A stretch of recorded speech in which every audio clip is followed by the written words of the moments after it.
Students, अब मैंने कल आपके साथ डिस्कस किया था इंडिविजुअल बिहेवियर और उसके फैक्टर्स।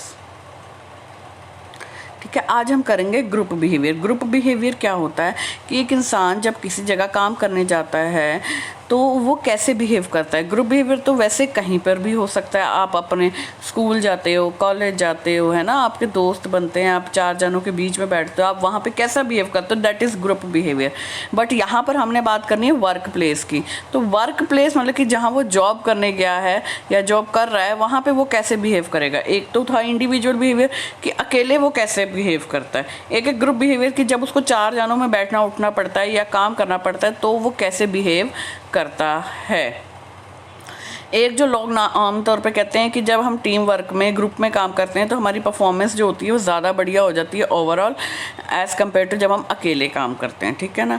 अब एक पर्सन जो है उसने इंडिविजुअली जो है अकेले जब काम कर रहा है, अकेले रह रहा है, तो उसका बिहेवियर कुछ और होगा, चार जनों के बीच में उसका बिहेवियर कुछ और होगा। तो इसी के लिए एक मार्विन शॉ ने बोला है कि a group is a two और more person who are interacting with one another in such a manner that each person influences and influenced by each other person। Simple सी बात है, सीधी स्पष्ट बात ये है कि इन शॉर्ट वो ये कहना चाहता है कि संगत की रंगत। जब हम एक ग्रुप क्या है, जब दो से ज़्यादा लोग आपस में इकट्ठे, दो या दो से ज़्यादा लोग आपस में इकट्ठे हो जाते हैं इस तरीके से कि उन पे एक दूसरे का असर होने लग जाता है। या तो आपसे कोई असर लेगा या आप किसी का असर ले लोगे। संगत की रंगत जिसको कहते हैं ना, एक तरीके से संगत की रंगत, वो चीज़। The following are the condition for a group. Group की कंडीशन होती है कि member must interact with other, मतलब कि एक दूसरे से बात करनी चाहिए उनको। Number 2, they must be aware of one another, उनको पता होना चाहिए कि जिससे मैं बात कर रहा हूँ वो कौन है, स्ट्रेंजर नहीं होना चाहिए, अनजान नहीं होना चाहिए। They should feel themselves be a group, वो खुद को ग्रुप में समझे। एक तो एक दूसरे से इंटरेक्ट करें, एक वो अवेयर हो कि ये कौन है, तीसरा कि वो खुद को ग्रुप में समझें। अब ग्रुप क्या होते हैं? ग्रुप जो होते हैं ना, जब हम कहीं जॉब करने जाते हैं वहाँ पे दो तरीके के ग्रुप बनते हैं। एक ऑर्गेनाइजेशन बनाती है जिसको कहते हैं फॉर्मल ग्रुप, एक अपनी इंटरेक्शन से। जब हम कहीं पे बात करते हैं, किसी का नेचर हमसे मैच कर गया, किसी की थिंकिंग हमसे मैच कर गई, ठीक है, हर कोई यूनिक होता है, बट कहीं ना कहीं किसी के साथ हमारी वेव्स, हमारी भावनाएं, हमारे बात करने का ढंग मैच कर गया, तो वो हो जाता है informal group.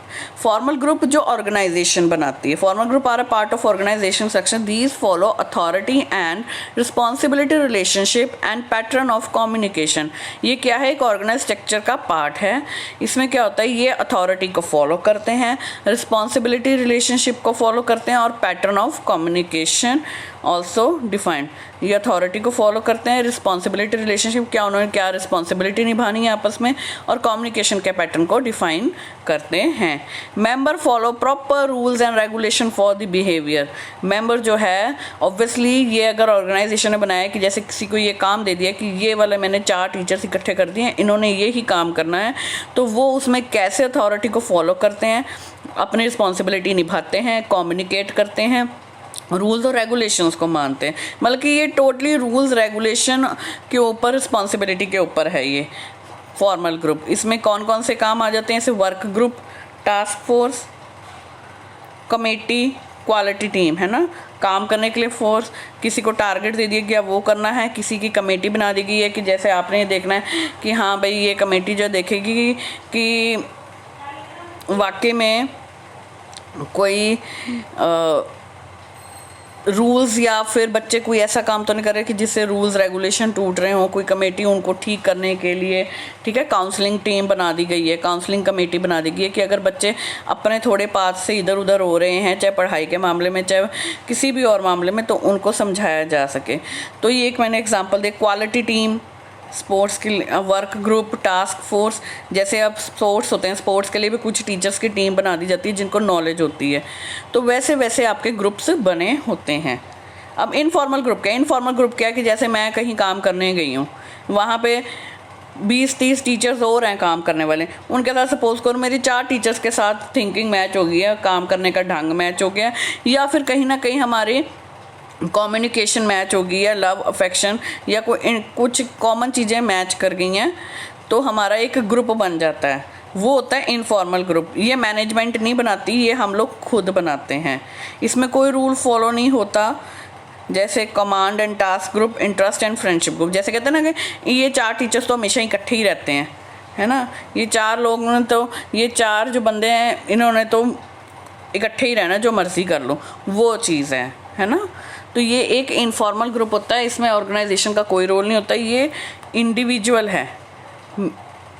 These are created by individual and not by the management. और इसके फैक्टर्स कौन कौन से किसके बेसिस पे बनते हैं? ये love, affection and common interest, ठीक है। ये बनाए नहीं जाते, ये बन जाते हैं। तो ना तो इसमें कोई सुपीरियर होता है, ना कोई सबऑर्डिनेट होता है, मतलब सबऑर्डिनेट जो उसके नीचे काम करते हैं। कोई रूल ऑफ बिहेवियर नहीं होता, ये सिर्फ अपनी दोस्ती, अपने प्यार, अपने इंटरेस्ट के ऊपर बनती है। तो आपने ग्रुप पढ़ा, ग्रुप में ग्रुप क्या होता है, ग्रुप का मतलब क्या है, और वर्क प्लेस में 2 तरीके के ग्रुप बनते हैं, फॉर्मल और इनफॉर्मल। Thank you.